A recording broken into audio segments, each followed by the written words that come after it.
Halos lahat ng kargamento ko, hindi ko mailabas. Iniipit ako ng customs. Pagkatapos may isang malaking shipment ang nawawala. Ramon, anong gagawin ko? Huwag kang malungkot. Talagang ganyan. Umpisa pa lang yan. Marami pang problemang darating sa'yo. Isa pa lang yan. Alam mo, Esther, sa tingin ko nga, napaunlad mo na tong negosyo mo. Tingnan mo kailan ka lang nag-umpisa. Pero napalago mo na. Dahil mahusay ka talaga.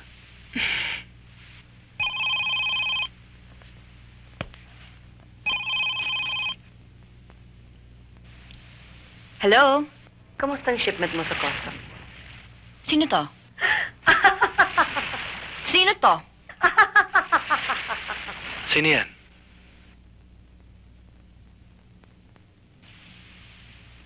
Si Blanca.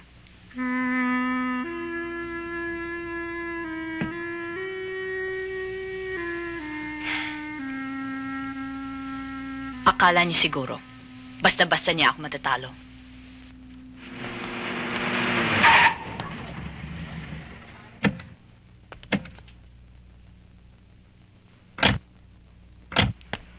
Hoy! Anong ginagawa niyo rito? Wala ho, mamang pulis. Wala ho. Pauwi na ho kami. Ano? Bakit ako? Wag ko! Wag ka! Nanang! Ano yan? Ha? Bitiwan mo ako! Wala ako! Sabi! Nanang, tulungan mo ako! Iwan ako! Gagawin! Tumahimik ka! Iwan niyo ako! Nanang! Nanang! Itiwan mo ako! Nanang! Di ba? Paimbestigahan mo na yan doon. Maraming salamat, Sarge. Pakisabi lang po kay Hepe.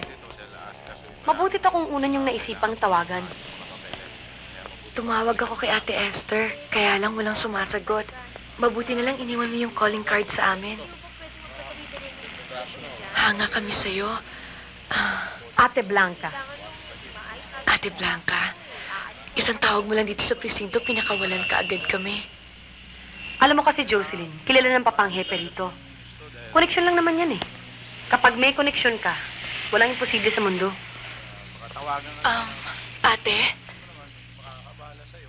May kilala ka ba sa mga recording studio? Meron. Bakit? Karen! Ay! Ano ba mga bata? Hoy, dahan-dahan kayo dyan, ha? Hoy, ano ba? Wala ba isang malaman sa mga crew magbigay ng tubig doon? Baka nauuhaw yung isa?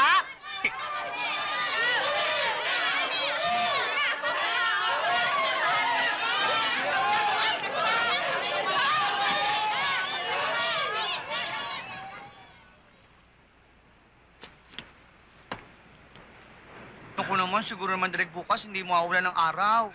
Bukas na tayo mag-shooting, ha? Bukas na natin sa gisingin, ha? Ay! Oh, ayan, gising na. Salamat. Nandito na superstar natin. Andito na superstar. Oh, tag na tayo. Pasuting-suting aswang na yan, ano? Magtitag na tayo. Direk, masyadong mainit eh. Magsiswimming muna ako. Direk. Ako magsuswimming na rin, ano?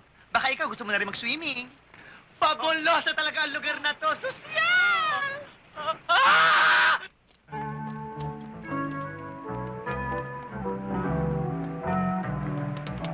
Ay! Sorry. Ano ka ba, bulag? Si Miss naman, meron ba naman nagja-jogging na bulag? Aba, piloso po ka pa, no? Hindi, Miss.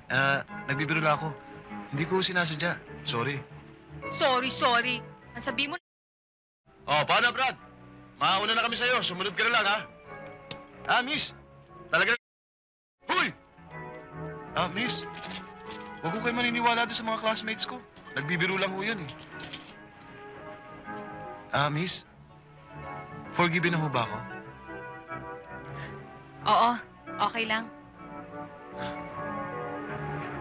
Salamat, Miss. Mama, pakibantay itong bike ko, ha? Mama Pogi! Mama Pogi, sandali lang! Sabay na tayo mag-jogging, ha? Ano nga pala pangalan mo? Ako si Vic.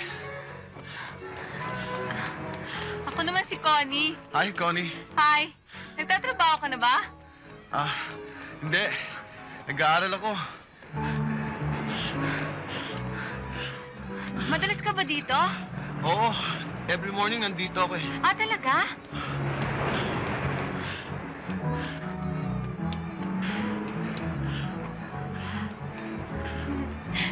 Alam mo, ako every Sunday nandito ako.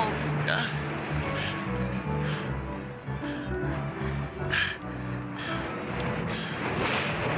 Ah, ano nga palang kinukuha mo? Seminarista ako eh. Ha? Oh, bakit? Time!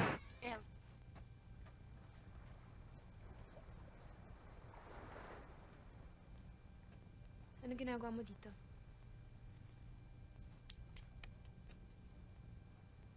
Can you give me a few minutes to explain? I acted like a real and I'm sorry. It was a misunderstanding. Paturan mo ko, please. It's okay. I forgive you. I'm going home. Yeah. That's why I came to see you. My parents are going to Manila, and, I want to know if we could see each other there. Friends? Okay. Friends. Yeah. See you in Manila. Yeah. Wow, ang sarap ng breakfast! Kuha na ako, ah.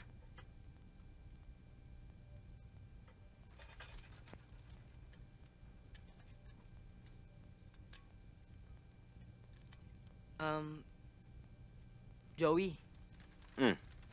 Nasaan nga pala si Ligaya? Malis na.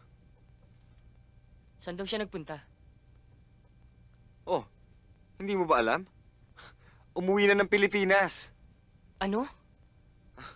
Inatid ko kaninang madaling araw sa airport. Oh, huwag mo sabihin hindi nagpaalam sa'yo. Bakit mo pinayagan? Mapipigil ako ba sa gusto niyang gawin? Ayun, pinabayaan ko kung anong gusto niya. Alam niyo kayo, hindi ko kayo maintindihan eh. Dati-rati nagre-reklamo kayo dahil ginagawa ko kayong parang robot. Kaya yun, pinalaya ko. Bakit biglang-bigla naman yata? Siguro na insecure dun sa Statue of Liberty tsaka dun sa statong parati nakaangkla sa'yo.